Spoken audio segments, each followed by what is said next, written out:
Hello and welcome back to Crypto Saving Experts, where we talk about the latest cryptocurrency news and take a look at the markets so that we all know exactly what is happening. My name is Jess and we do these live streams every single weekday. So before we start, please don't forget to like, subscribe and hit that bell notification button. Let's take a look at what's going on here. Peter Dell is grateful to see SBF is going to prison for 25 years there in the chat today. Good morning, Peter. Good morning, Ockert and Monkey Nuts and Rob C. Thank you very much for tuning in as always, and happy Good Friday, happy Easter. I hope everybody has a lovely weekend with this nice long bank holiday, a 4-day weekend in the UK. What can be better? Let's take a look at what's going on in the Bitcoin price now, because this is something that could be better. We are down slightly here and Bitcoin is trading at just below $70,000. It is down 0.6% within the last 24 hours, and Ethereum is down slightly as well, even further, down 0.8% to 3,542, again being outperformed by Bitcoin. Let's take a look at what's going on with some altcoins before we go into detail about Bitcoin and Ethereum on the charts here. We've got RVN up over 25% within the last 24 hours. Bitcoin Cash is performing well as well on the run up to the Bitcoin Cash halving. That is on the 2nd of April, I believe. We've also got BTT and Stacks up nicely. In terms of biggest losers here, we're seeing FTT, the token issued by FTX, the exchange founded by Sam Bankman-Fried. That token is down 14% here today, as expected off the back of this news. Let's take a look at what's going on through the markets here. Across the board, we're mostly in the red here. There's just a couple that have managed to break through. We're seeing BNB, Doge, and Bitcoin Cash in the green, where everything else in the top 20 is mostly in the red here. But overall, things have had a good week. Bitcoin Cash is up 50% this week. That's insane. When we're seeing not much price action here for Bitcoin and Ethereum, it's nice to see some altcoin holders seeing some pretty nice gains. Let's take a look at what's going on though for the Bitcoin price here. So we are seeing a little bit of a rejection here today. But maybe this is just the start of the day. It is Friday, so typically over weekends, we don't see that much volatility. We see some sideways action, and that's perfectly healthy at these price points. We have started to see a little bit of a pullback, and we are now seeing we've seen a nice retracement to the upside, but I'd like to see some more consolidation, because this builds levels of support. It consolidates the price point here, and then if we have a nice move to the upside and then we have a bit of a pullback, we know that we've built these supports down at these levels. So let's take a look at what's happened here. We've seen a significant rally to the upside all the way up to $73,820, and then we've seen a significant pullback, and we had a pullback which was over 17%. Now, since that pullback, we have created what I would identify as a double bottom here, and we have seen a nice rally to the upside. We've broken through specific levels of resistance that I was concerned about. They are at the $67,275 level. In fact, some of you were mentioning that you would like to see this as an inverse head and shoulders pattern, and I actually think this is quite a nice pattern to be looking at here.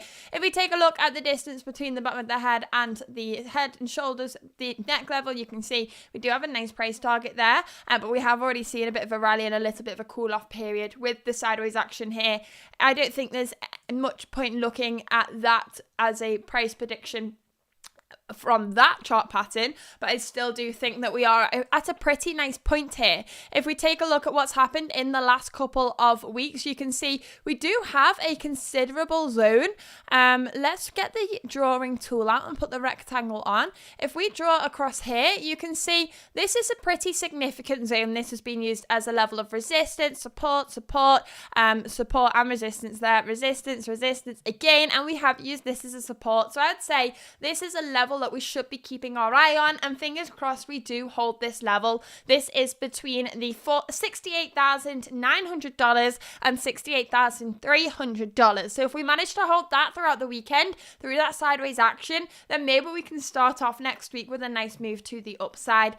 We have seen some more positivity in terms of Bitcoin ETFs. They did have 5 consecutive days of net outflows, but that seems to have come to an end, and we are seeing some more positivity there. So that's what's happening on the Bitcoin chart, in the 4-hour chart. Let's take a look at Ethereum quickly here. and see what's happening. And we also will be going through the Bitcoin cryptocurrency news today, as always. If we take a look at what's happening here, we actually have a very similar pattern going on here to what we've seen for Bitcoin. But here you can see that we do have some level of support here as well. Maybe we have some level of resistance running across here as well. And we're in this sort of this wedge pattern right now. Definitely something to be keeping an eye on. But with this sideways action over the weekend, maybe we should be ignoring those. Maybe we should be looking for horizontal levels of support and resistance instead. And with that in mind, we can see we have some significant levels on the chart.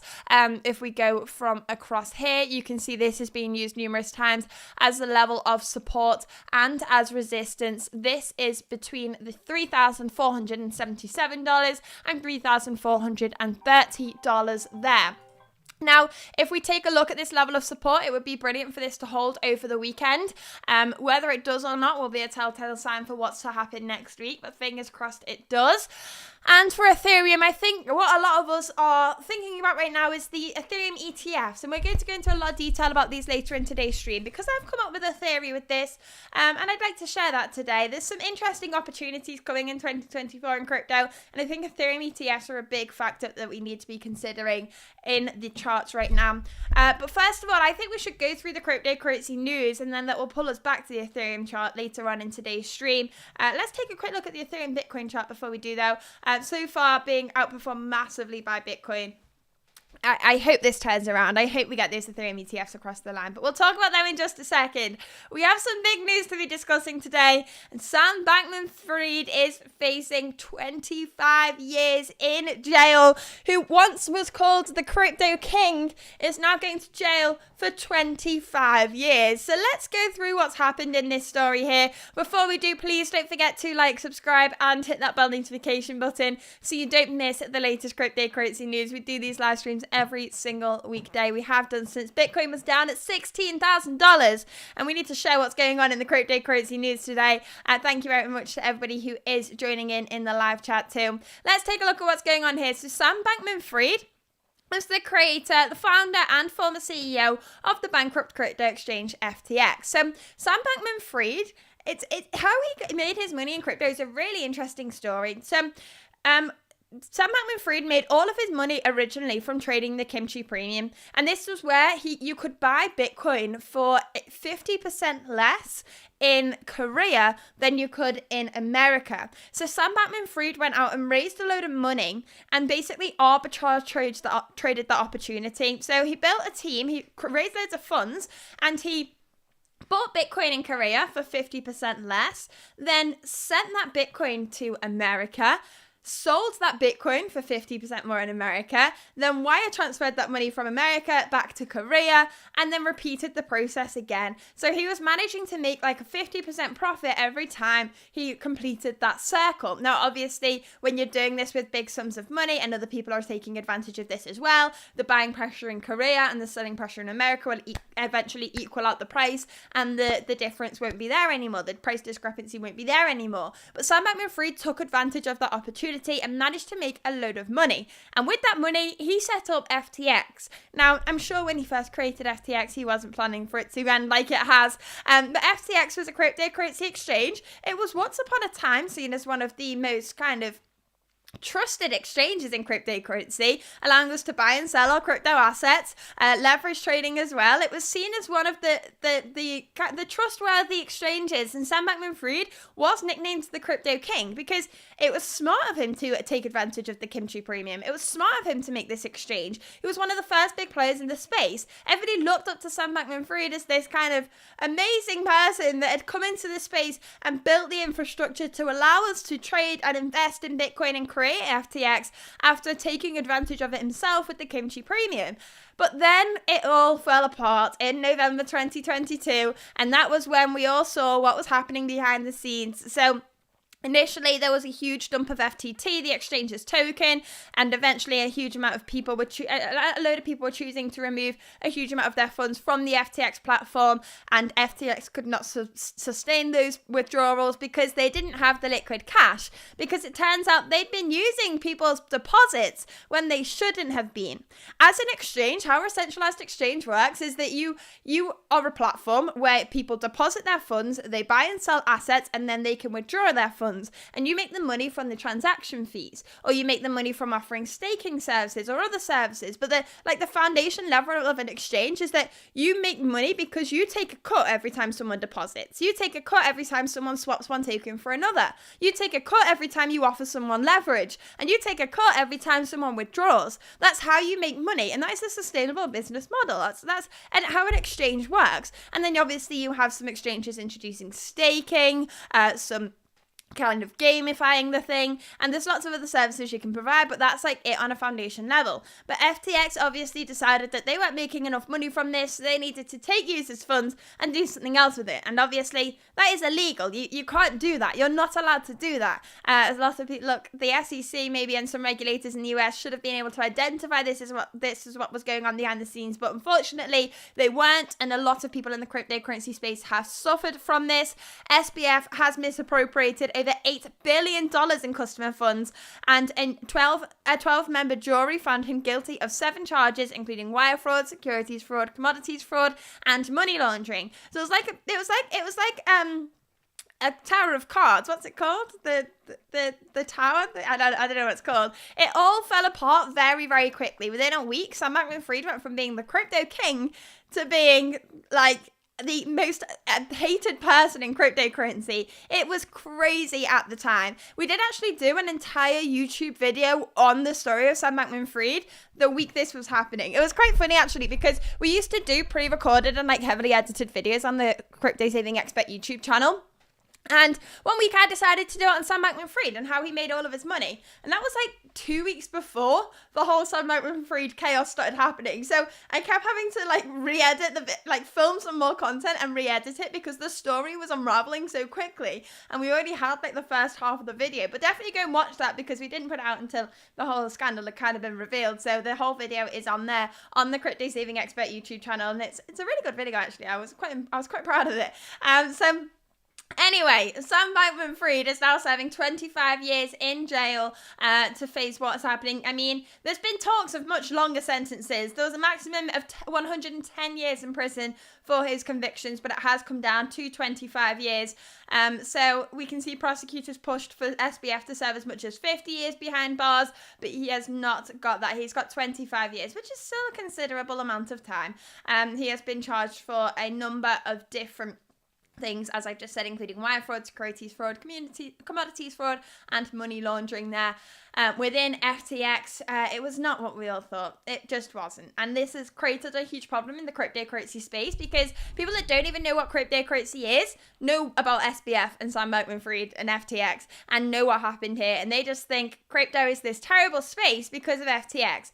This does not represent crypto. This represents a centralized platform run by somebody who was happy to break the law. This is not crypto. A centralized exchange is not crypto. It's a business model that's benefiting from crypto, but it's not crypto. And there's a big difference there, and people that aren't in crypto can identify that because it is a complex industry and really hard to get into. And when you're seeing on all over mainstream media, FTX, $8 billion, huge 25 years in prison, crypto king going to prison. It's like, if this is somebody that was at the top of the space, how can we trust the space? And I do understand it, but we need to educate people about the cryptocurrency space and teach them, look, this isn't crypto. This is Sam Bankman-Fried and what he wanted to do behind closed doors. Nobody in crypto agrees with. So big problems there. Hopefully we can remove this kind of negative taint that SBF has put on the cryptocurrency space, but it is going to take some time. As I've been saying for the last couple of months, these Bitcoin ETFs are huge for the cryptocurrency space because they allow people to get into the industry and get exposure to the Bitcoin price without having to worry about what centralized exchange to use. And after FTX, nobody that comes into crypto now trusts centralized exchanges because they know what happened with FTX because it was in the mainstream media. So having these Bitcoin ETFs gives people the opportunity to invest without having to spend time learning about centralized exchanges and what centralized exchange is best to use. And that's really important, because if you tell people you can invest in this, but first you need to do X, Y, and Z, they're probably going to go, oh yeah, I'll do that later, and never get around to it. If you say, you need to invest in this, here's the product, you can invest into it like any other ETF, any other stock, it's easy, it's simple, and the barrier to entry is removed. So that's why Bitcoin ETFs were so important, and I think the FTX collapses elevated the importance of Bitcoin ETFs. But let's take a look at what else is going on in the crypto space here, because we have another exchange to be discussing here in the stream, and that is KuCoin.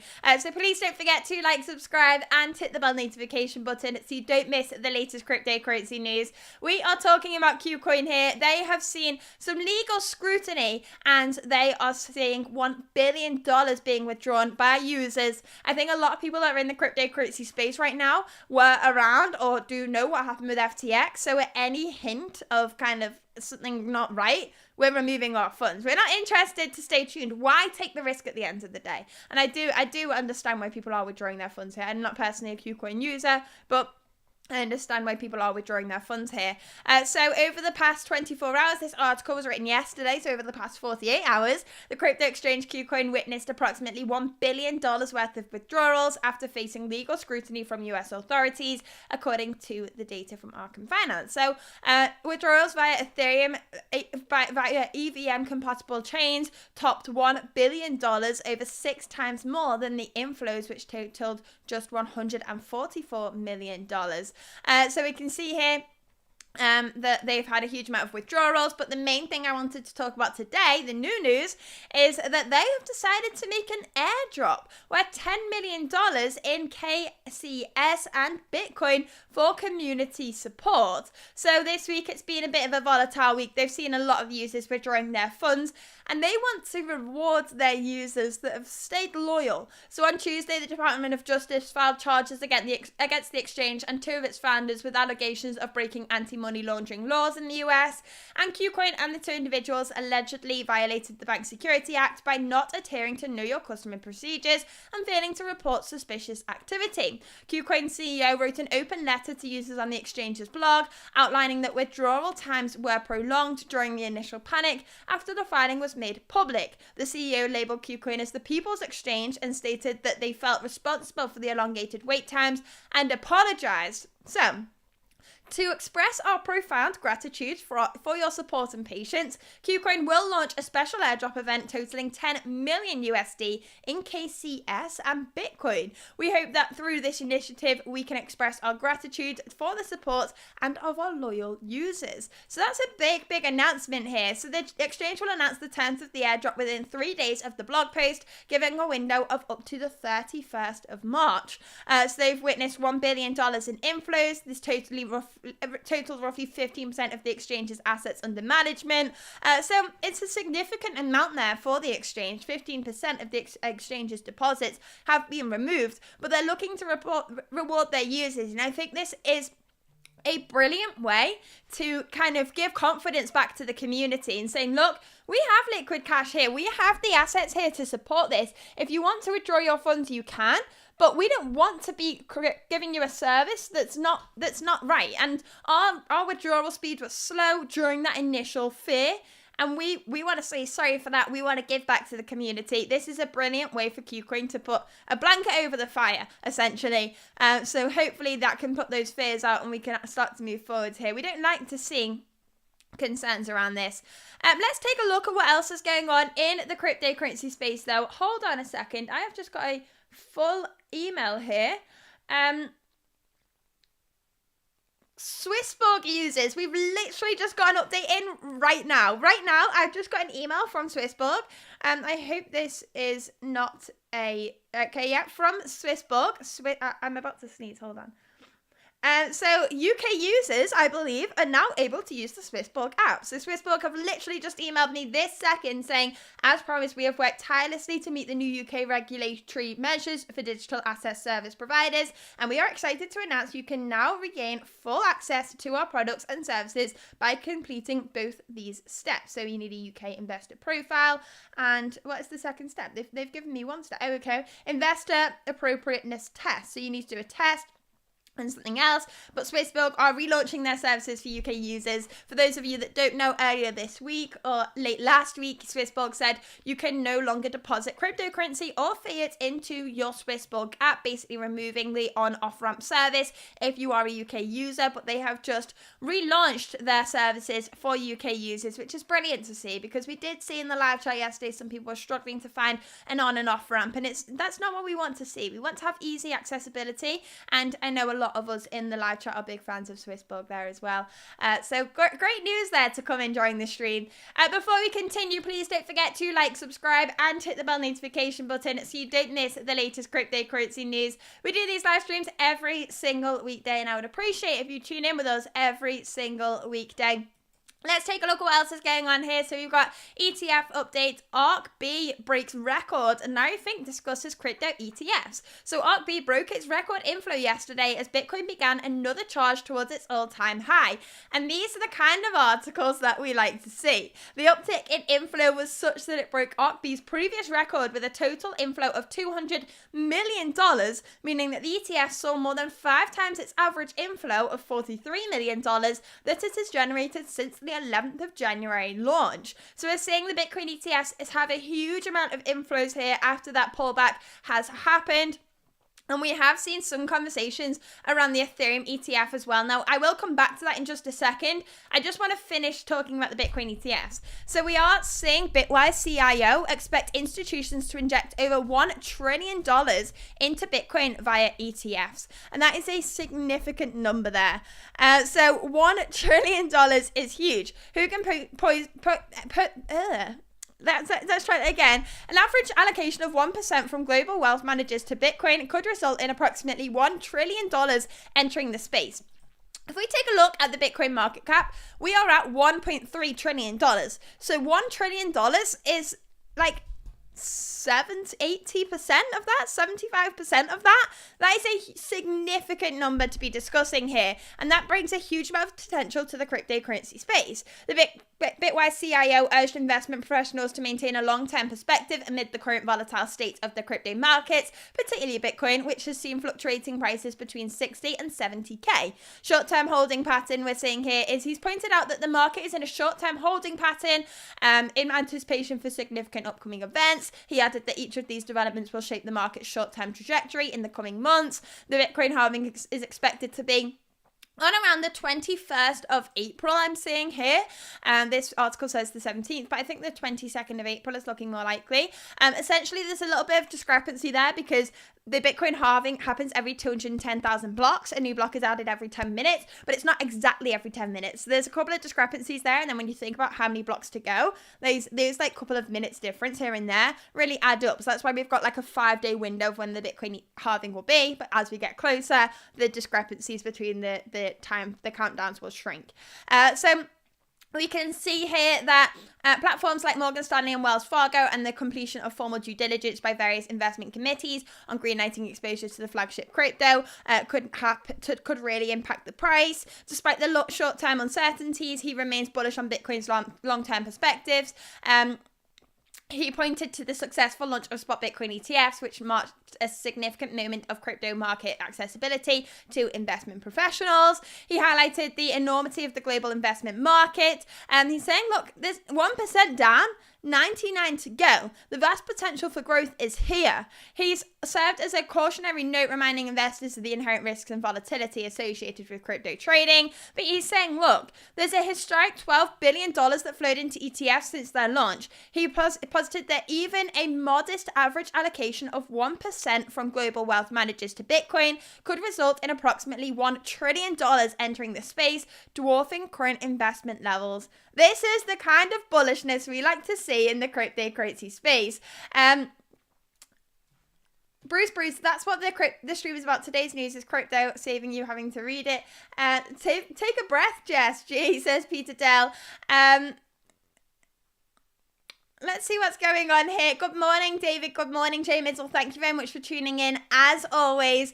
So essentially, he's saying, look, if if the global wealth managers invest 1% of their allocation into Bitcoin ETFs, we could see a huge price surge. We've already seen Cathie Woods talking about this a lot and having very bullish price predictions off the back of that. All by 2030, she said $1 million. I think she's increased that further. It's been absolutely insane to see this much adoption and see this much positivity coming from massive institutions in the space. It would be really interesting to see how this plays out. But I want to stay on the topic of the Bitcoin ETFs, and I want to move on to the Ethereum ETFs. Larry Fink, the CEO of BlackRock, has been speaking about the ETFs here, and I want to go over this because there's some important things to consider when it comes to these Ethereum ETFs. Let's take a look at these two articles, and then we'll take a look at the Ethereum price and how this can impact it. So, the BlackRock CEO believes an Ethereum ETF would still be possible even if the US SEC labels the asset as a security. This was a question that was brought to attention last week when the SEC basically said they were looking into the Ethereum Foundation to name Ethereum as a security. Huge problems there because the CFTC has labeled Ethereum as a commodity, and once again they have done within the last week as well in their filings against KuCoin. But here we are. During an interview on Fox Business on Wednesday, Larry Fink, the BlackRock CEO, was asked whether BlackRock could proceed with listing an ETF linked to Ethereum if it was classified as a security. He responded saying, "I think so." However, when pressed on whether he believes the fund will be approved by the SEC, he sat on the fence saying, "We'll see." Currently, 8 potential issuers, including BlackRock, have filed submissions with the SEC to introduce a spot Ethereum ETF. The final determination by the regulator is anticipated on the 23rd of May. He also spoke on his thoughts on Bitcoin, stating, "Look, I'm very bullish on the long-term viability of Bitcoin. We're creating now a market that has more liquidity, more transparency, and I'm pleasantly surprised, and I would never have predicted that before." I do think it has been very, very bullish, and we were all bullish here, but I don't think we were bullish enough. But let's take a look here as well. Bitwise files for spot Ethereum ETF 2. We are all waiting till the 23rd of May to see what is going to happen here. Let's take a look at what's going on in the charts here because I want to discuss this in detail. Essentially, originally when the Ethereum ETFs were created, all the analysts were saying there's a 50% chance that these ETFs will get launched and the Ethereum will see an ETF in May.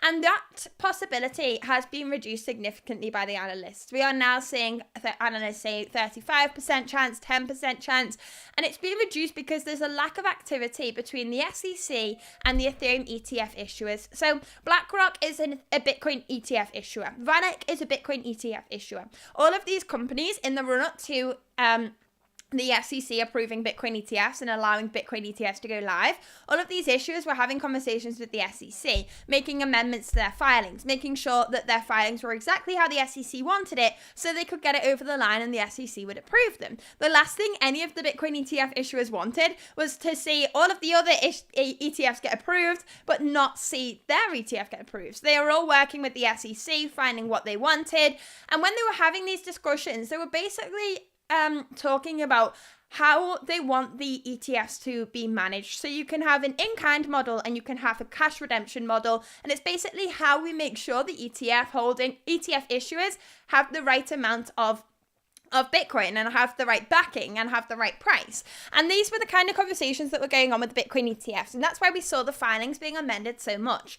But with the Ethereum ETFs, we've not seen the same activity. We've not seen the ETF issuers have conversations with the SEC, amend their filings, and do anything to make sure these are getting over the line. And when the analysts aren't seeing this activity, they are feeling a little bit nervous. Now, the counter argument here is that we've already had all of these conversations. We know how the SEC wants crypto ETFs to be packaged. We've already had these conversations with the Bitcoin ETFs. We don't need to have those conversations again. So that's it. That's the kind of the counter argument. And I would really like to see these Ethereum ETFs go live. I actually think there is a 55% chance that they're going live here. Or the analysts are pulling this back. But I'm looking at this scenario and going, no one's expecting this to go live. The ETF issuers already know how to package these things up.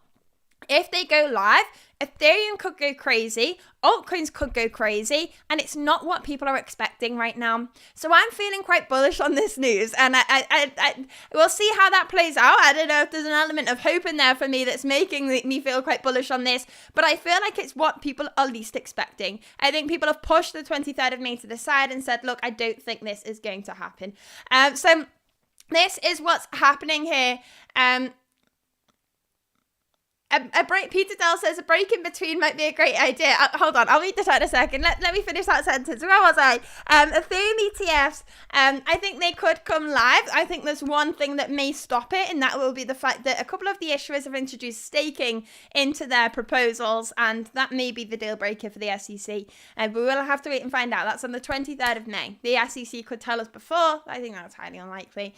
Let's take a look at what's going on in the chat here. Alex says it's why we tune in. We love a Jess Rod. Thank you very much. Peter Dell says you guys must have the best and longest attention span in history. Maybe we do need some breathers in between. I know I talk very fast and they're very information packed, but we like to do informative live streams here on the channel. Let's take a look at what's going on the liquidation heat map. There's not too much to share here today, I don't think. On the 24-hour, on the 3-day, no significant levels that we need to be watching out for. Nothing acting... There is a magnet here, I would say, at $42,000, $42,150. It's not super strong. We haven't seen stronger, but it is there to consider as a magnet. It is the weekend as well, though, so we do expect sideways action. We'll see how that plays out. Let's take a look at what else was going on in the cryptocurrency news today, though. Let's move on from the Bitcoin and Ethereum ETFs. Please don't forget to like, subscribe, and hit the bell notification button so you don't miss the latest cryptocurrency news. What we've got here is Logan Paul suggests that CryptoZoo wasn't a scam. So CryptoZoo was a project launched by Logan Paul alongside several other individuals, and essentially this project launched, the announcement of it came a very long time ago.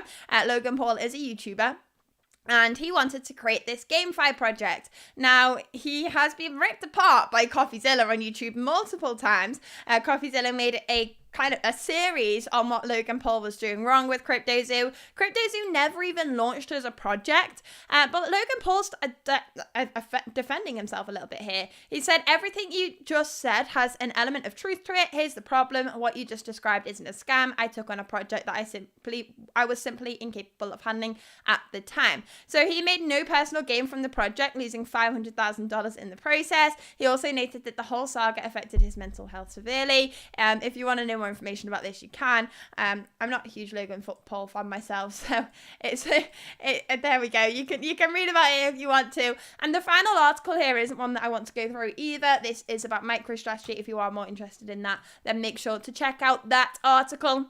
Now, before we close off today's stream, I would love to do some altcoin research here and see what's happening here. Solana is looking pretty nice at these price points. In fact, if you take a look across here, we've got a strong level of support there, and we do have what could be counted as a level of resistance. In fact, I'd like this to be straight. I would like this to be straight. There we go. And that is at around $195. If we take a look at Polkadot here, you can see this has had a nice run to the upside, but has had a significant pullback. If we take a look at what's happened here, we have seen a 28% pullback so far. All of these lines on this chart are very, very old. If we take a look at .BTC, let's take a look at this. Polkadot has been outperformed by Bitcoin massively since back in December 2023 on the 4-hour chart. If we go further than this, this has been outperformed by Bitcoin since May 2021.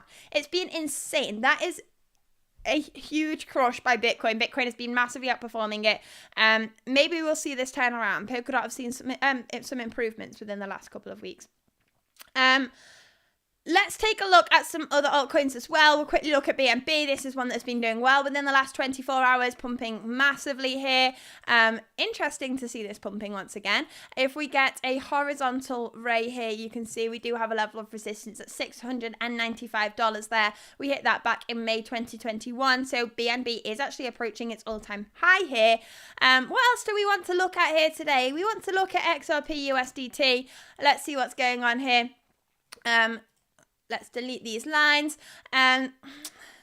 It's still trapped in this sort of... There is some sort of pattern going on here. It's just still trapped in this lawsuit. Let's see what else is going on here. Doge. I want to take a look at Doge here. Final one of the day. Let's take a look at this. It's pumping again. Absolutely insane. I mean, not in the last day, but over the last week, it's done absolutely insane price action. But I think that's all we have time for today. So thank you very much for tuning in as always. That is the last altcoins. I do have an announcement to make. From today, I will be taking a slight step back from the live streams, and Spud will be taking over these morning news updates. Spud, you have seen him on the YouTube channel quite frequently. He's done a lot of interviews with many different cryptocurrency projects, and you all seem to be loving them. And he has covered the news as well a couple of times while I've been absent. So he will be taking front run with the YouTube channel from now and be doing all of those crypto news updates. So make sure to show your support on Monday for Spud. Make sure to like, subscribe, and hit that bell notification button. But that's all from me today. Thank you very much for watching, and I will see you. Well, I won't see you all back here on Monday. Spud will see you all back here on Monday. Thank you, and goodbye.